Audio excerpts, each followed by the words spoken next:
Triangle जो आने वाले सालों में उत्तर प्रदेश को टूरिस्ट हब बना देगा।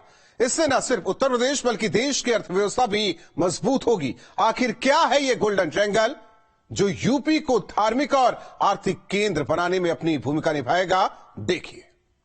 के हिसाब से जब यहाँ पे मोदी जी आए थे, राम जन्मभूमि का जो प्राण प्रतिष्ठान जो करे हैं, उसमें हमने ये चीज देखा है, पहले 10 बजे के बाद से सन्नाटा हो जाता था, पर अभी कल रात में हमने देखा है कि 12-1 बजे तक मतलब यहाँ पे भी वो मूवमेंट हो रही है।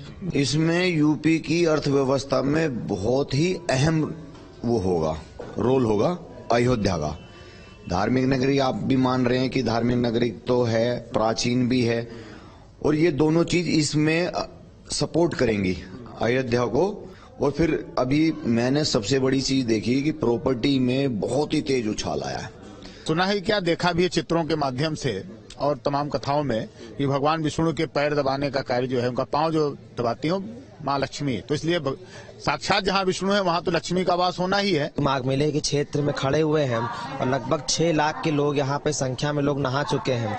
आज की डेट में जब राम मंदिर का उद्घाटन हुआ तो एक ट्रायंगल नहीं हम कहेंगे, उसको हम एक 4 स्क्वायर कहेंगे, क्योंकि उसमें अयोध्या, बनारस, प्रयागराज और चित्रकूट, ये 4 धाम की तरह से क्रिएट किया जा रहा है, और जिससे कि जो लोग आ रहे हैं उनको ये उनका ये निश्चित रूप में एक पूरा टूरिज्म स्पॉट बन रहा है कि बनारस को टच करेंगे, बनारस के बाद प्रयागराज में वो गंगा स्नान करेंगे, उसके बाद फिर आप लोग अयोध्या की तरफ मूव करेंगे, और चित्रकूट को भी उसमें रखा गया है। तो निश्चित तौर पर यह अपेक्षा की जा रही है कि जो एक टूरिज्म जो एक बूम होना है वो उत्तर प्रदेश में आने वाले वक्त में होने वाला है।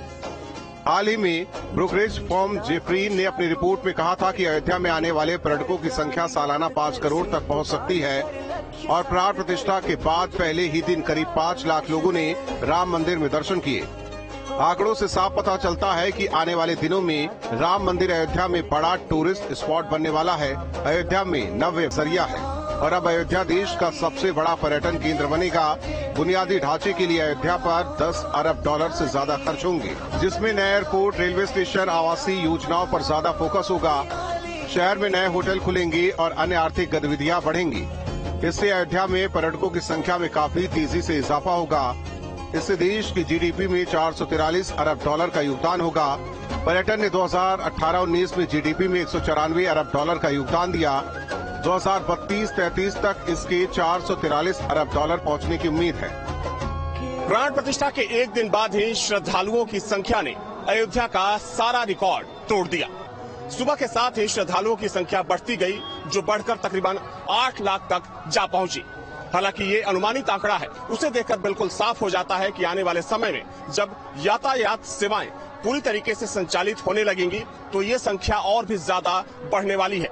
न सिर्फ उत्तर प्रदेश बल्कि देश के कोने कोने से, या यूं कहें कि हर राज्य से श्रद्धालु इस वक्त अयोध्या पहुंच रहे हैं, तो ये गलत नहीं होगा। राम मंदिर प्राण प्रतिष्ठा से पहले अयोध्या के होटल्स और फ्लाइट्स की बुकिंग ने साबित कर दिया था कि आने वाले दिनों में पर्यटकों का पूरा फोकस अयोध्या के गोल्डन ट्रायंगल पर होने वाला है। राज्य के पर्यटन विभाग के मुताबिक बीते 1 साल में करीब 40 करोड़ टूरिस्ट यूपी आए थे, और इनमें से आधे पर्यटक वाराणसी, प्रयागराज और अयोध्या पहुंचे थे। अगर आंकड़ों पर नजर डालें तो 2020 में 1.7 लाख टूरिस्ट आए थे, 2021 में 2.8 लाख, 2022 में 2.21 करोड़ टूरिस्ट आए, 2023 में 2 करोड़ से ज्यादा टूरिस्ट आए। वाराणसी की बात करें तो 2020 में 9.8 लाख टूरिस्ट आए, 2021 में 30.8 लाख टूरिस्ट आए, 2022 में 7.1 करोड़ से ज्यादा टूरिस्ट आए, 2023 में 8.42 करोड़ टूरिस्ट आए।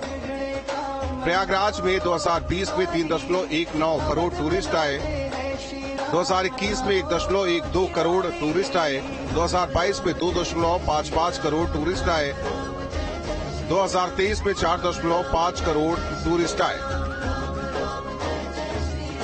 आंकड़ों से साफ है कि अब उत्तर प्रदेश का गोल्डन ट्रायंगल नया टूरिस्ट हब बनने जा रहा है। जितने ज्यादा टूरिस्ट तीनों तीर्थ स्थानों पर घूमने आएंगे, उतना इन जगहों के इंफ्रास्ट्रक्चर पर निवेश होगा, और क्षेत्र का विकास होने के साथ ही उत्तर प्रदेश और देश की अर्थव्यवस्था में ये तीर्थ स्थान बड़ा योगदान देंगे। यानी राम की नगरी की कायाकल्प से जहां